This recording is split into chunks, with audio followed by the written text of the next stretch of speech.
And finally, Coleridge's poem is just grand, almost cinematic, if that weren't an shit.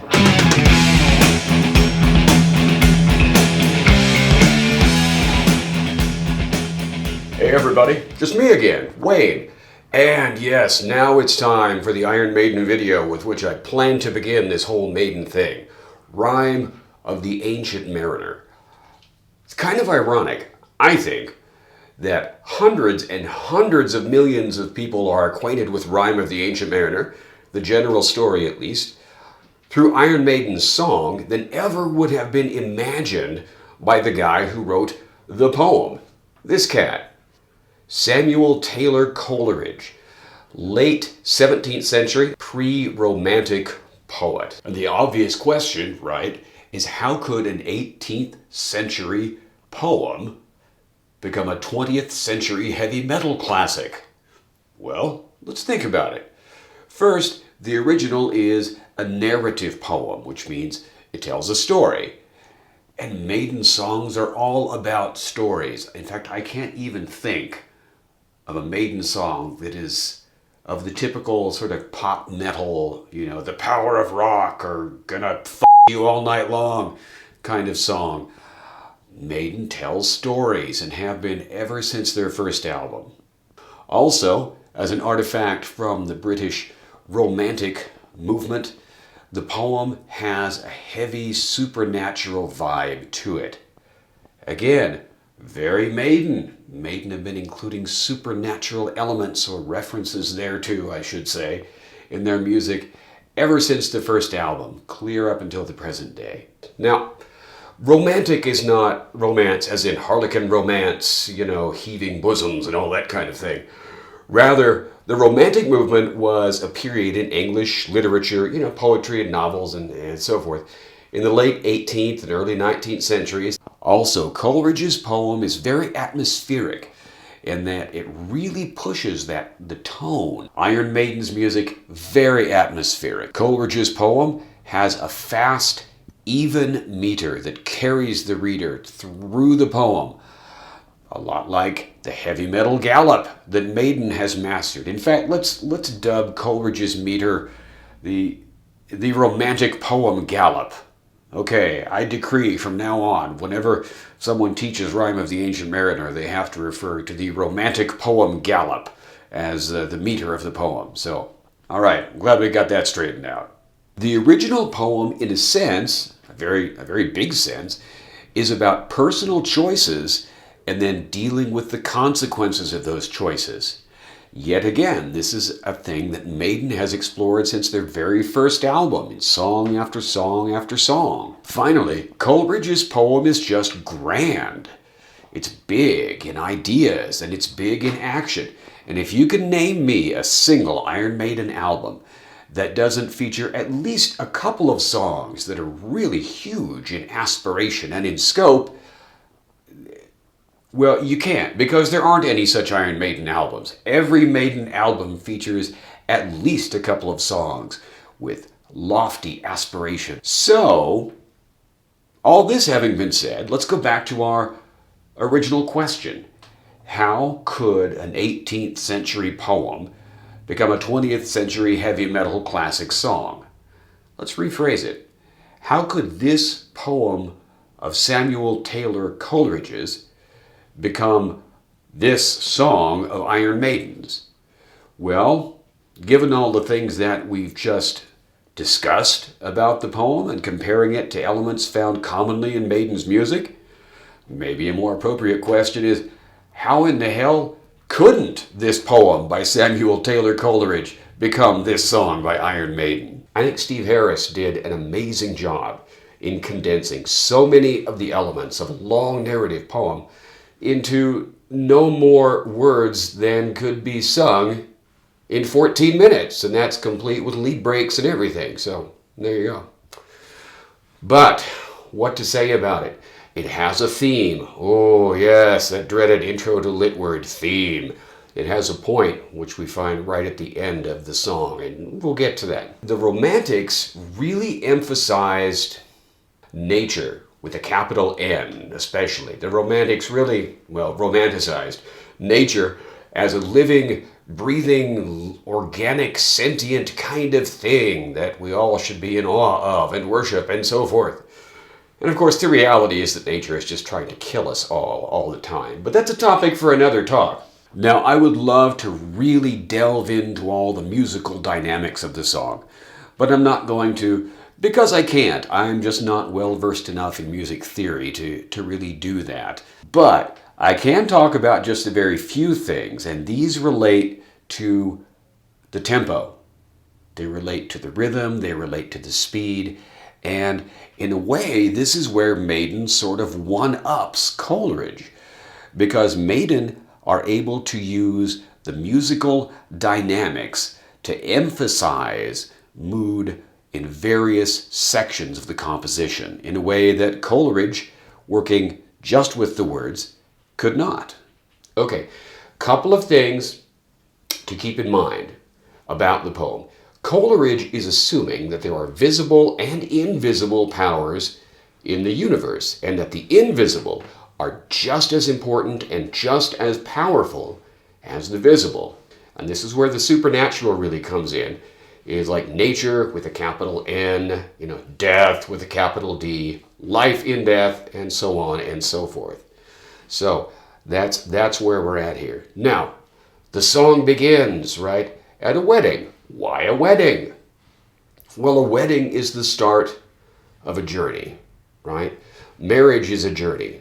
Hypothetically, this is a journey in which one changes, and the wedding ceremony is what marks that boundary, that border, that threshold across which one steps from one life into another one. Notice that the person to whom the story is told is not the person who's getting married. In other words, it's not someone who is entering that new phase of life, but it's someone before getting married. It's one of the wedding guests, right? The mariner catches him with his eye, and the wedding guest feels transfixed, feels like he must stand there or sit there and listen to the tale that the ancient mariner tells him. And it's a tale, a tremendous tale of a frightening and amazing sea voyage. Well, why a sea voyage? Well, it's because, again, it's a voyage, it's a journey. And travel by sea, up until very recently, historically, was quite perilous. You never knew what was going to happen. You had no idea if you'd come back from this alive or not. And so that's why a sea voyage. Both a sea voyage and a marriage are journeys of one sort or another. As we noted just a little bit ago, Coleridge's poem moves in a very even, fast tempo. The Romantic poet gallop, as we've established, okay? And Maiden begins their song with the heavy metal gallop, but here's the thing, right? Maiden does not maintain that gallop all the way through. First, at about that 1 minute mark, we get that little lead-ish riff that kind of echoes the tempo and the sound of a seafarer's song. And then Maiden come back to various iterations of that little riff at different points throughout the rest of the tune. So, okay, the broad outlines of the story. The mariner is one of many mariners. That's all the sailors on the ship. And they're sailing south into uncharted waters, both literally and figuratively. They're heading toward the South Pole. And they get engulfed in fog. They can't see where the hell they're going. But look, it's an albatross. And an albatross is a sea bird. And when I say bird, I mean it's a big bird. It's not like a canary or something. It's a really big bird. And they see this albatross and they're like, well, follow that bird. So they do, and things go okay, right? But then, as things do, they become complicated because the mariner makes a choice to kill the bird. Why? No reason. It's random. And that's kind of the point. It's random violence. It's random taking of a life. No reason at all. And in the world of the poem, that is a sin. It's a sin of murder. It's a sin of ingratitude, because the albatross, right, was leading the ship in a positive direction. And at first, the other sailors are like, "Oh, damn you, mariner," or Steve, I don't know, whatever his name is. Doesn't say in the poem. Let's call him Steve. But they come out of the fog. And when the fog clears, they justify him, making themselves a part of the crime.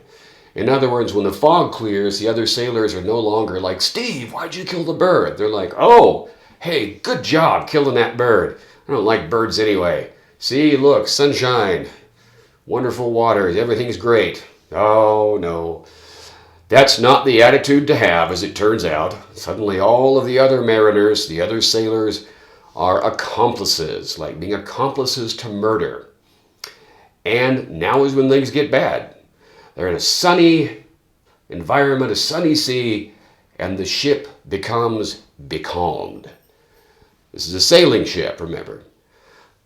There's no wind at all. No ocean currents. Both of these being things that are not common, but they happen, and it goes on for a long time. Day after day we stuck, nor breath nor motion, as idle as a painted ship upon a painted ocean. Yes, Maiden is using some of the exact language from the poem in their song. And they're stuck. There's nothing else to it. Oh, and this is the point too, right? At which the mariner's shipmates are all like, "You you did this to us. Here, wear this bird." And imagine wearing that bird, right? A dead albatross. It's like a drenched eagle roped around your neck. It's heavy and it's wet and it stinks. Yay. And the irony, right, is that they're all going to die from dehydration, going to die from thirst, going to die from starvation. And it's the lack of water that's the really important thing here, because you can go without food for a lot longer than you can go without water. But they're surrounded by it, but you can't drink seawater. It just doesn't work that way. Water everywhere. And all the boards did shrink, right? That's because of the heat and the water that's within the wood of the ship evaporating. Water everywhere, nor any drop to drink. And they die, or they're on the edge of death. See, now what's happening here is they're being punished. After a crime, after a sin, there are phases, ideally, right? There's punishment, and there's recognition, leading to redemption, we hope. And then there is penance, right? Where the redemption is sort of taking hold more and more. Well, the mariner and his fellows are in the punishment phase. Then, at around 3 minutes, the music abruptly stops. Just for a moment, and then stops again. Just a few moments later, right? These are the moments when the mariner and his shipmates see the death ship approaching, and then the moment when death and life in death are playing their game of dice to see who gets whom among the crew. These abrupt momentary cessations of the music echo the way that in life, when something particularly amazing or particularly horrifying happens, the world just seems to stop for a moment as the reality sinks in of what one has just seen. And that is what's going on in the song. These stops of music emphasize a pair of those sort of, oh my God, kind of moments.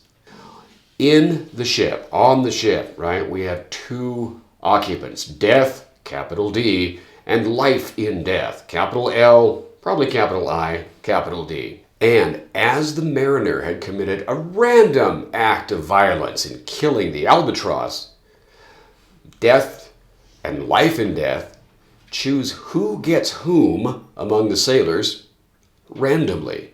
They roll dice, and death gets everybody, except life in death gets Steve, he who will become the ancient mariner. So all the sailors die, except for the guy who actually killed the albatross. He's got a lot more punishment to go through. And then soon enough, the song enters the period that is meant to echo the mariner's punishment. That long section when all we've got is that creepy, languid bass line and the sound of the ship's timbers and the ghostly laughter going from one speaker to another, okay?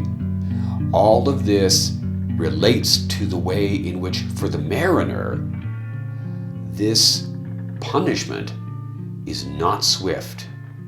It is prolonged and it is terrifying. And his punishment is that he is stuck there alone, not dying, with all his comrades dead.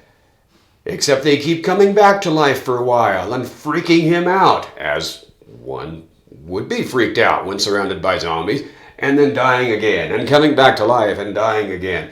And this goes on and on. This punishment phase just stretches. It is after this punishment has gone on and on and on that the spark of redemption is possible, as he's gazing over the ship, looking at the sea life. And life in the water is fundamentally different than life on land, right? And how the mariner is seeing all these weird sea things, I don't know, but he is. But he recognizes them. He recognizes their beauty, and he prays for them.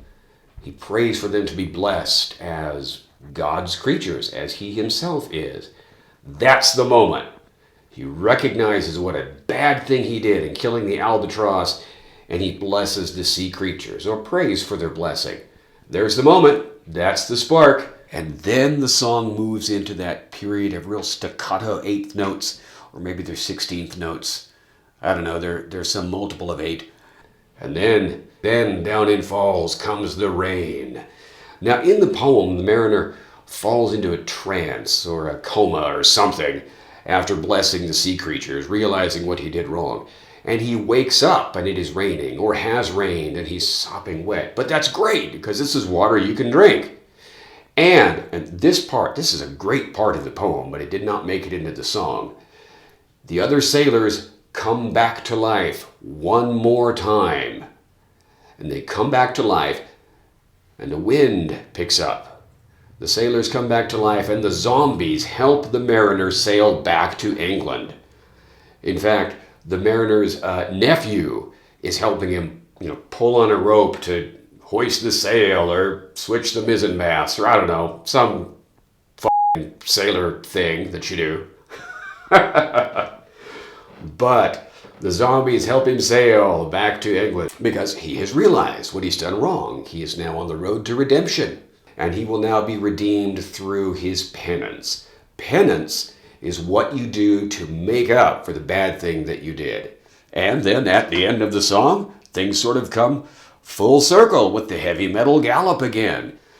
Now, he sees the ship coming out toward him. It was a joy he could not believe. And it's not a ship, actually. It's just this boat. It's a small boat with the pilot. The pilot is the guy who sits on the mainland in the lookout tower there. And when a big sailing ship comes into port, the pilot goes out in a smaller boat to sort of lead them into the harbor or into the port, and kind of show them where to park, in other words. It's not quite valet parking, but you get what I'm saying. Also in the boat is the pilot's son. And a hermit. Why a hermit? I don't know. But a hermit is kind of like a monk. Someone who has sequestered him or herself away in order to meditate upon God and the mysteries of the universe and so forth. Now in the poem, the pilot's son goes insane. And nobody's quite sure why. The idea is maybe he was touched by the Holy Spirit and so it's too much for him to handle. But that's still not it's not a satisfying explanation, so I think that Steve Harris was wise to leave it out. Oh, I didn't mean to name the mariner after Steve Harris. Let's call the mariner Scott from now on. Anyway, before the pilot's boat gets there, all of the zombies gather around, right? Bodies lifted by good spirits. Good spirits lifted the bodies. This is why they helped sail the mariner back to England. All the zombies, except Scott, who's not a zombie, gather around the central mast and they look up and the spirits leave them and the bodies fall to the ground. Okay, to the deck. And the pilot's boat gets there, and man, is the mariner glad to see them. Except for the insane kid, but we'll just kind of gloss over that. And as soon as the mariner gets in the boat and the boat is safely away from the ship sinks and it's gone. The mariner is the only individual to survive this journey, and he is fundamentally changed by it. The hermit shrieves the mariner of his sins, which means he takes them off of the mariner. But the mariner's penance is that he cannot die. And clearly the hermit didn't do that. That's an effect of one of those invisible powers. And the mariner now has to wander the earth, right? To tell his story, that we must love all things that God made. That is the theme of the song. Random killing is bad. We should love every living thing. And as the poem does, the song ends where it began, at the church, where the mariner is telling his story to the guest. And as we said, the song sort of one-ups the poem too, because the song comes back to that tempo and that rhythm and that gallop just as it began. So we have a very nice circle there. And the wedding guest is a sad and wiser man. So that's our discussion of Rime of the Ancient Mariner by Samuel Taylor Coleridge and Steve Harris. Starting with Coleridge, moving to Maiden, and well, I guess that's about as far as we went. Hey, thank you all very much for watching, and I'll talk to you again soon. That boundary, that threshold across one's steps. Shit. Day after day, we stuck nor breath nor motion. As idle as I already fucking said that part. Compositions that are really lofty in theme and in fucking what the fuck ever I was gonna say.